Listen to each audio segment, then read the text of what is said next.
मुर्दाबाद जीतियत मुर्दाबाद वतन सवालक नाराए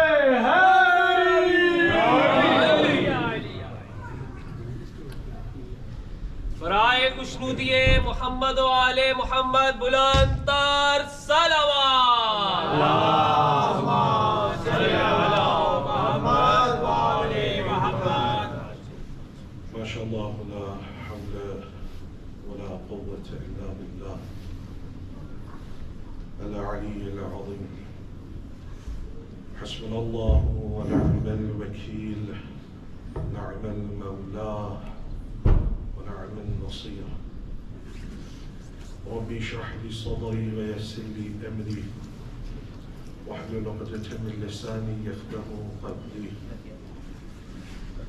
اعوذ بالله من الشيطان اللعين الرجيم بسم الله الرحمن الرحيم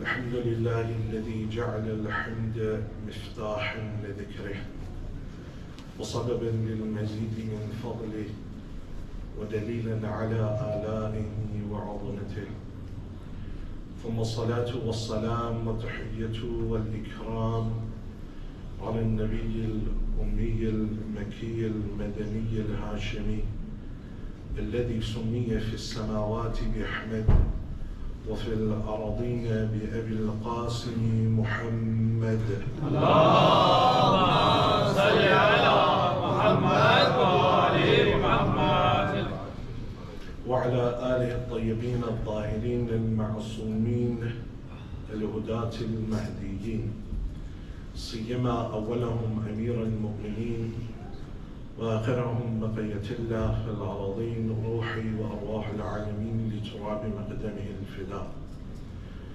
ورحمة الله على محبيهم ومواليهم وشيعتهم أجمعين ولعنة الله على أعدائهم وقتلتهم وغاصب حقوقهم ومنكري فضائلهم ملعونين أما بعد فقد قال الله سبحانه وتعالى في محكم كتابه بسم الله الرحمن الرحيم لقد كنت في غفلة من هذا وكشفنا عنك غطاءك فبصرك اليوم حديد آمنا بالله صدق الله العلي العظيم for the happiness of Hazrat Zahra Marziyah, for the enlightenment of the graves of the Marhumin, of the graves of the Shuhada, Ulama and Siddiqeen, for the safety of the followers of Ahl al-Bayt around the world, and for the safety and the hastening of the reappearance of Hazrat Baqiyatullah al-A'zam Arwahun al-Fida, please recite your loudest salawat.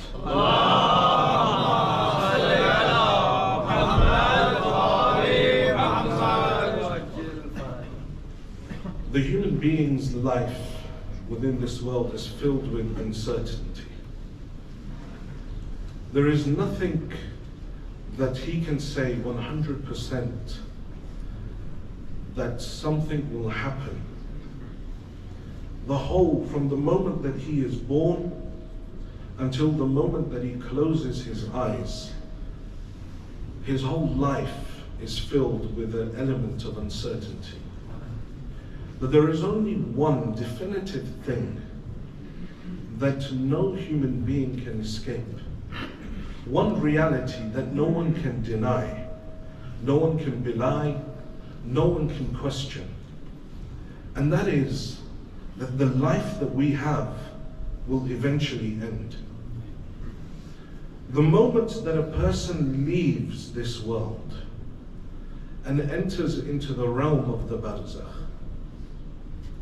and this is that one reality that the vast majority of people are the most ghafil about, are the most inattentive about. Especially when one is young. We feel immortal. That sense of immortality, that sense that we will one day die does not occur to me every single day. It is something that is heard of. Anecdotally, we tell each other about it. But in reality, do I wake up and think about death? Do I wake up or do I go to sleep every night thinking that tomorrow I may not wake up? knowing full well that when I sleep, my soul leaves my body. النوم أخو الموت. Sleep is the brother of death. Knowing full well that my soul leaves my body every single night when my eyes close. But yet still, I don't have that yaqeen. I always plan for the next day as if I will never die. And this is why when one steps into the akhirah, and especially on the day of judgment, there will be people looking left and right, shocked that this reality has now presented itself to them. That this reality or this story that they had in their minds has now become a reality, a tangible reality for them. And so Allah subhanahu wa ta'ala in Surah Al-Qaf, He says to the human being, لَقَدْ كُنْتَ فِي غَفْلَةٍ مِّنْ هَذَا. This is that thing that you were ghafil of. وَكَشَفْنَا عَنْكَ غَطَاءَكَ. But today, we have removed all of those curtains that are in front of your eyes. الْيَوْمْ بَصَرُكَ الْحَدِيدِ. Today your sight is clear, is sharp. Now you see those realities that you had hidden from. Now you see those realities that you had forgotten. Death is that reality that we cannot escape. Death, as Amir al-Mu'mineen says, death hangs in the forelocks of the children of Adam. It is that close to them. As Abu Abdullah, he says that death hangs around the necks of the human beings like the necklaces hang around the necks of young maidens. It is the reality that we cannot escape. And so today I want to speak somewhat about that reality. Entering into that realm. Because it is according to narrations, the single most painful thing that the human being will experience within their life. That removal of the soul from the body, that detachment of the soul from the body. See, the soul doesn't exist in the body. The body is inside of the soul. And so, when that is detached, the pain that is felt is immense. The Holy Prophet is walking through the marketplace with his companions, and he sees a sheep being slaughtered. And the Holy Prophet says, imagine, my companions, if this sheep was still alive, and they skinned it, and removed its skin from its body, how painful would that be? And they said, very painful, Ya Rasulullah. And the Holy Prophet said, death is 1,000 times more painful than this. Another occasion, walking with his companions, he sees a fruit seller boiling my body, and it was taken towards the heavens. As my soul was taken towards the heavens, they say the sinner's soul, as it's been raised, the doors of heavens close, and they throw the soul back down towards the earth. The soul of the mu'min is taken higher towards the arsh, and he is questioned at the arsh by Allah subhanahu wa ta'ala. Says Salman, they took me for my questioning. I came back down to the earth. When I came back, my family had now gathered around my body, and they were giving it ghusl and kafan. And I could see my body being washed, and I was there calling out to them, don't do this, I'm still alive, I'm here. But they were all heedless of what I had to say. None was listening to what I was saying. They carried on washing my body. I begged them not to do it. For the sinner, that water of ghusl, the adhab begins from there. The water of ghusl begins to boil as it is poured over the body. He says they began to wrap me in kafan. Again, I was pleading with them, pleading with my sons, my children. Don't do this. I'm still here. Why can't you hear me? Why can't you see me? As that kafan is wrapped on the sinner, the kafan becomes a kafan of fire. Salman, they carried me towards the graveyard. And I ran behind my body. I begged them not to take me. I asked them not to take me. I tried to convince every single person, but none of them could hear me. None of them wanted to listen. And at that point, the narrations say that the dead body, that soul that is following that body, will begin to complain to all of those that are in attendance of his janazah. Says, I complained to you about shaitan, who misguided me in my life. Says, I complained to you about the dunya that deceived me, that made me forget about the akhirah. I complained to you about the corrupt friends, for these friends are the ones that brought me towards sin, and now at the time of my death, none of them were there. None of them have come to bury me.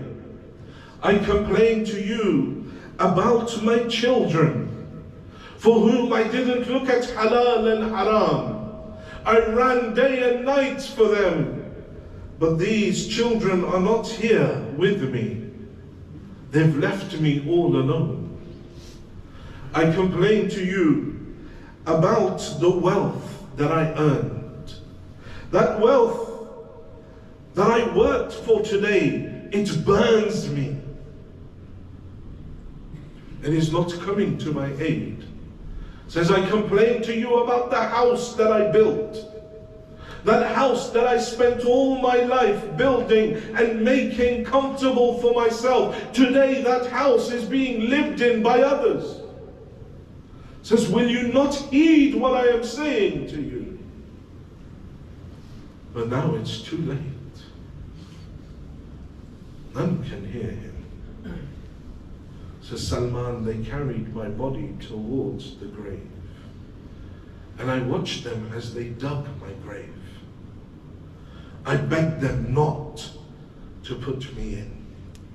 I pleaded with them, one by one. But none listened. They lowered me into the grave, and they began covering my body with earth. And I watched, and I wept. I begged them, but they carried on. The moment the last part of soil lands on the grave, this soul is thrown back inside the body. Salman, my soul was thrown back inside my body, and I woke up within my grave. And I could hear them saying, let's go, there's nothing that we can do for him now. Let us go home and recite some Quran for him. And from inside I was screaming and begging them, don't leave me. Don't leave me. And I heard their footsteps retreat. And so in my desperation I called out, Ya Allah, please don't leave me in this grave. Let me go back. Let me be a better person. Let me change my life. And from behind me I heard a voice saying, Kalla, innaha kalimatun huwa qailuha, wa min wara'ihim barzakhun ila yawmin yub'athun. No, they lie. There is no return for them. For now there is a barzakh between them and the earth, ila yawmin yub'athun, until the day that they will be raised. Says, I turned in my grave to see who it was, and I saw an angel standing there. I said to him, who are you? He said, my name is Roman. He says, Roman? Who are you? Roman is the precursor to Munkar and Nakir. in Sahifa Sajadiyah, dua number 3, where Imam sends salams upon the angels, there is a line in there, Salamu ala Rahman. Salam be upon Rahman. He says to him, Rahman, what are you here for? Says, I have been tasked to make you write your whole life's deeds with your own hands. Says, I said to him, Rahman, I don't have any paper. Where will I write? He says, he stepped forward and he rips my coffin. He hands me this part of my coffin. He says, you will write your life's deeds on this piece of coffin. Says, Rahman, I don't have a pen. How will I write? He says, your finger will be your pen. You will write. Says, Rahman, I don't have any ink. What will I write with? He says, your saliva will be your ink. You will write your whole life's deeds. Says, but Rahman, I can't remember my whole life, 70, 80 years that I lived on the earth. What will I write? How will I remember it? He says, you have forgotten, but Allah never forgets. I will dictate to you, you will write. Says, he began to make me write my life's deeds, all the good deeds that I had done. And I became happy, writing every single moment of my life on the earth, all the good that I had done. And then he said to me, now write all the evil and the sin that you committed. I will dictate to you. And so he began to dictate to me all of the sins that I had done, all of those movements of my eyes, the movements of my hands, all of those words that I had uttered. He says, I began writing and I began crying. And I would say to him, Rahman, don't make me write this. Rahman, don't make me go through this. He says, he brandished towards me a spear of fire. And he said to me, will you write or will I beat you with this? He says, I wrote my whole life's deeds. Every good and every bad thing that I had done with my own finger. Says, when I finished, Rahman says to me, now sign it. Says, Rahman, how do I sign it? Says, take your thumb and push your nail into the bottom. That will be your signature. So I pushed my nail in. And then Rahman tied a rope to this tiny piece of parchment and he hung it around my neck. Says it was as if the mountains of Mecca had been placed around my neck. I cried out to him, I said, Rahman, this weight is breaking my neck. Rahman, have mercy on me. He says, did you not read the Quran when you were alive? Where it says, and every man and woman shall be raised. Around their neck shall be their scroll of deeds. This is how you will remain. And so Rahman says, now wait for Munkar and Nakir to come and question you. And so Rahman leaves. If the person was good in their life, as Rahman leaves, he tells Munkar and Nakir, go easy. But if the person was evil, had sins, says to him, he is a sinner, do as you please with him. And so then Munkar and Nakir enter into the grave. Says the first thing that Munkar and Nakir, when they entered into the grave, smoke was billowing from them. Their eyes had as if there was fire within them. Tall, scary beings. Says one of them let out a scream. The scream was so loud that my eardrums popped and my ears began to bleed. The narrations say, if the scream of Munkar and Nakir was to be heard by the people upon the earth, everyone would perish. None would survive. Says Munkar and Nakirs, they screamed. My ears popped. Blood began to flow. And they came towards me. And they began to ask me questions. But I couldn't answer. The fear had gripped me. I couldn't answer their questions. And they were brandishing maces of fire towards me. The fear had gripped me. I could not say anything. They kept on insisting that I answer, that I reply to their questions. But I could not. Says in that moment of desperation I called out. I said, Ya Allah, you help me. Says, and my tongue became untied. And I began to answer their questions. When I answered their questions, they said to me, you are of the good. Rest easy until you are awoken.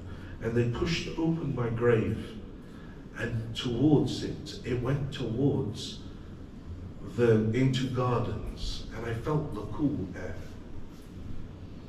Salman, hearing this story, he recites the Shahadatain, he lays back, and Asbaq says, I saw that Salman's soul was taken from his body.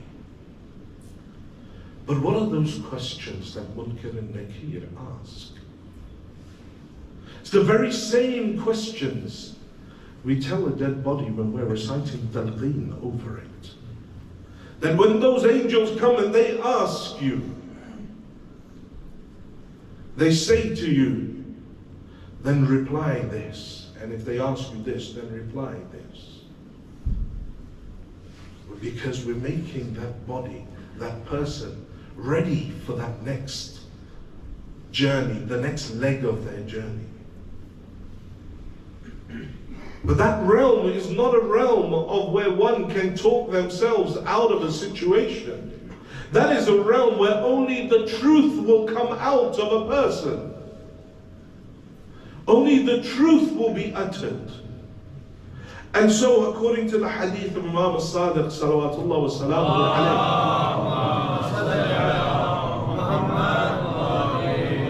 alayhi, says, Munkar and Nakir will ask 6 questions and 3, plus an additional 1.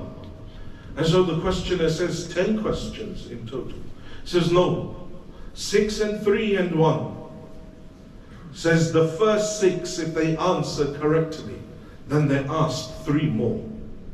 And if they answer those, then they're asked 1 additional question. What are those questions? The first, Man Rabbuk? Who was your Lord? Who is your Lord? The answer to it is Allah.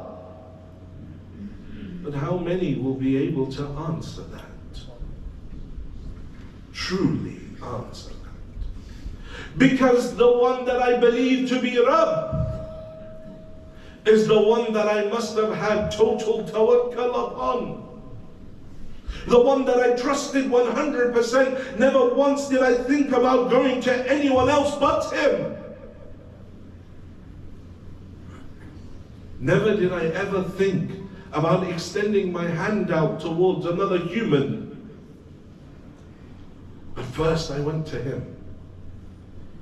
I always gave Him priority in my life. Even if there was a World Cup game on. The wilada of Sayyidah Zainab happened just as the game was happening. Masajid sent out messages. Congregations were halved over football. People didn't come and celebrate the birth of Sayyidah Zainab for a football game. Tell me, how will we answer Man Rabbuk? How will we answer that? When there's a game on, or I'm watching cricket, time of Salah comes, I'll wait till half time. I'll wait till the tea break. Man Rabbuk? Who is your Lord? At that point, I'm going to end up saying football or cricket. Because those are the things that I gave priority over my duties to Allah. I delayed my salah from its awwal time, just so I could watch a game of football.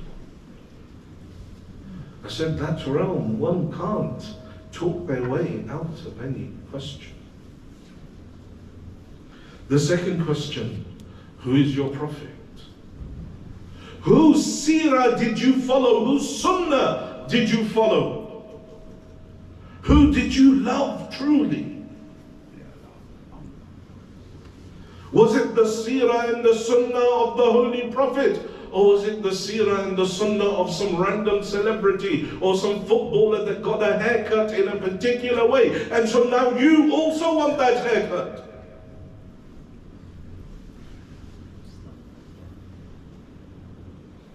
That sunnah, that seerah of the Holy Prophet, how much of it is in my life? How much of my akhlaq is like the akhlaq of the Prophet? That he was the one that has husnul khulq, had the best of akhlaq. And I'm harsh to my family members, I'm harsh to other mu'mineen, I'm harsh to anyone that I meet. He was one that was always smiling. I'm one that's always angry. Then how will I answer that question of who is your prophet? What is your religion? The next question, what is your religion? Did I give things priority over the religion? Did I compromise on my faith just so I could fit in with other people, even though I knew it didn't sit right with me? The things they were saying, but I just wanted a group to fit in with. And so I adopted their way, their religion. The next question will be, what is your book? The answer is Quran. But hand on our heart, what is our relationship with the Holy Quran? If we're lucky, maybe Shahr Ramadan. But outside of that, between yourself and between Allah subhanahu wa ta'ala, how much of that Quran do we actually pick up on a daily basis? So then how will we answer that question in the grave? When it was never really my book. What was your qibla? The qibla, the focus of your attention. You should say the Kaaba. But where is my attention? Towards wealth, towards members of the opposite gender? Where is my attention?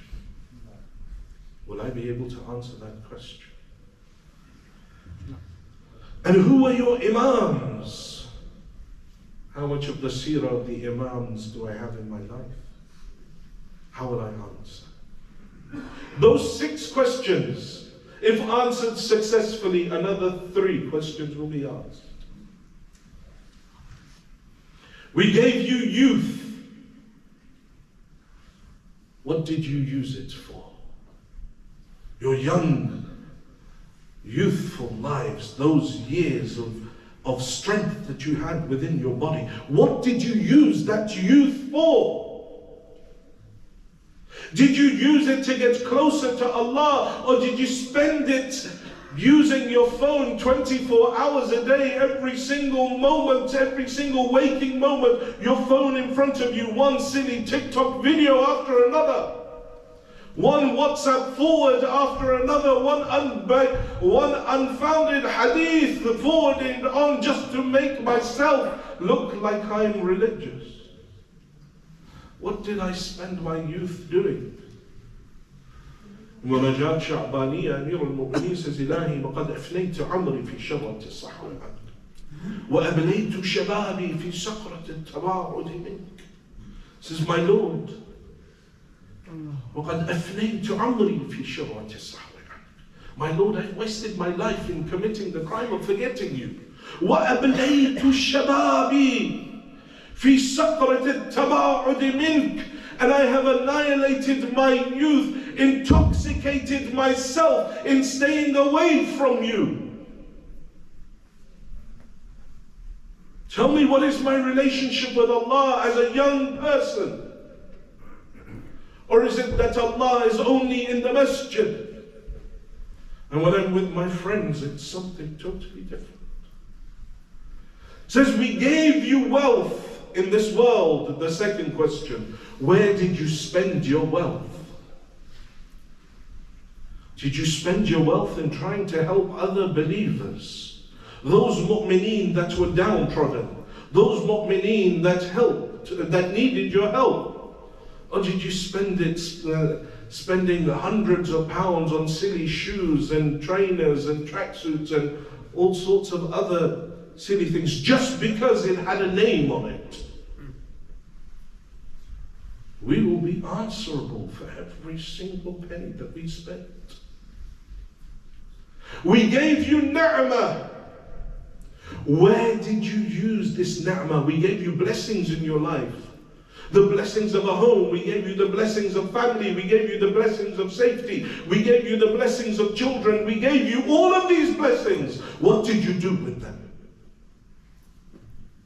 How did you use them to get closer to Allah? What did you do with those ni'mah that we gave you? After these questions have been asked, there is one question that will be asked. And it is this one question that even if a person is, let's say, slightly heading towards hell through their questioning, if they can answer this question correctly, it can be the reason for their salvation. And that is, this question is, and what of your wilayat of Ali ibn Abi Talib?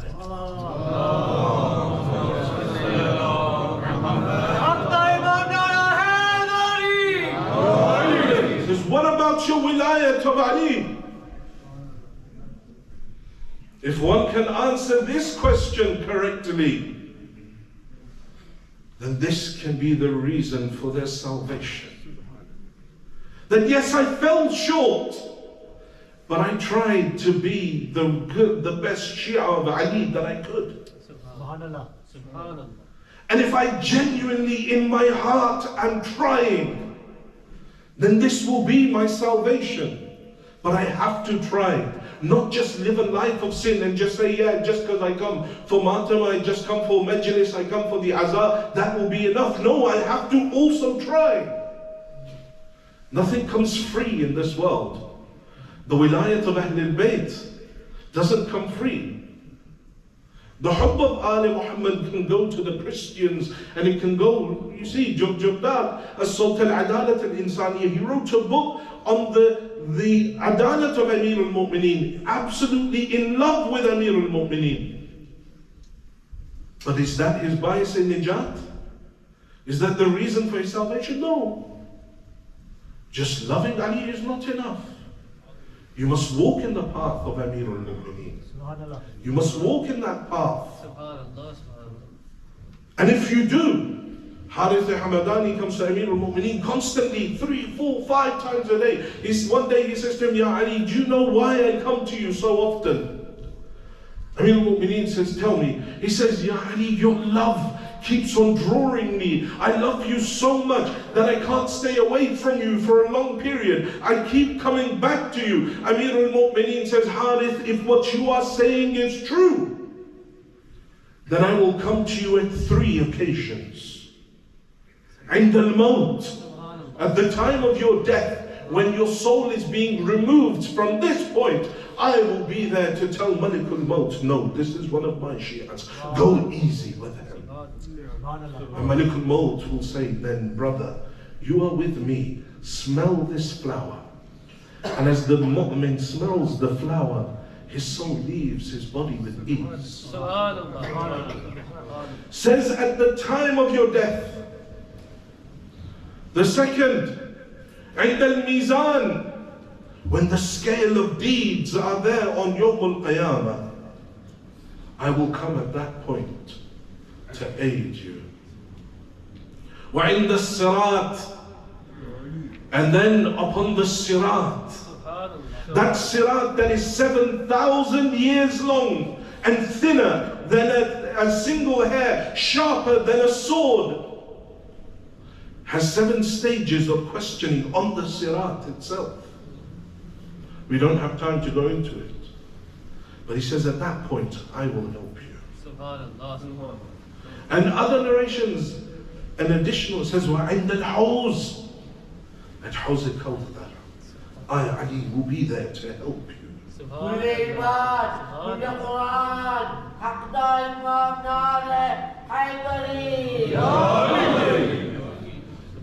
That love, that wilayah of Ahl al-Bayt, that will be there with you.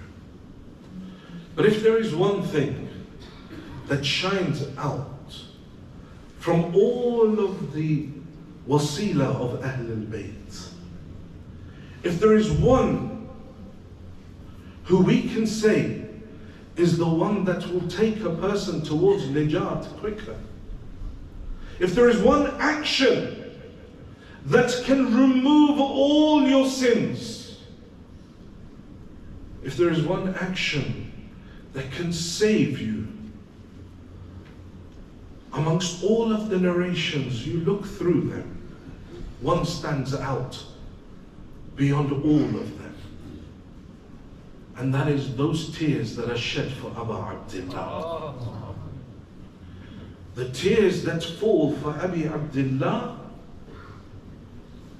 all of the sins of a person are wiped away. And those tears will be your salvation if one cries with ma'rifah of the Imam. Because Sayyid al-Shuhada gave everything.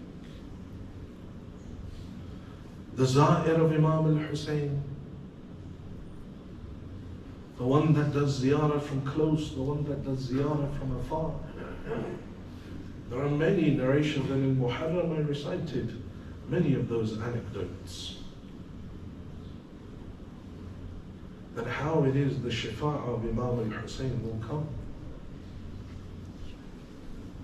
Hell has 7 doors, heaven has 8. The 8th door of heaven is known as Bab al-Hussein. Those that shed tears for Abi Abdullah, those that served the cause of Imam